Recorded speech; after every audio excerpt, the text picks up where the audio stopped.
لبنان جنة. شوفوا هالجمال، نهر بكمل على البحيرة بيفصل الضنية عن عكار. بس مش حرام نعمل فيها هيك لما نحول هالجنة لهالشي كله؟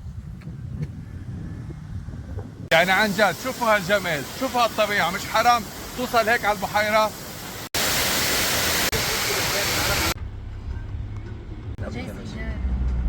والله العظيم من احلى عالم بيستقبلونا على القهوه وعلى الغداء، وجيلبير بدك تنام عنا، بس لما نفتح لهم هيدا الموضوع ما في جواب. ناس بيقولوا بينكبوا من فوق، ناس بيقولوا من هون المطاعم بيقولوا دفعنا مصاري حدا ينظف، ما حدا ينظف. نسأل المعنيين دايما ما في جواب. والله العظيم والله العظيم بلدنا جنة، خلينا نحافظ عليه وعلى نظافته. شوفوا هالجمال، شوفوا الله شو عطينا، كيف نحن ردينا الجميل. مش حرام؟ مش حرام؟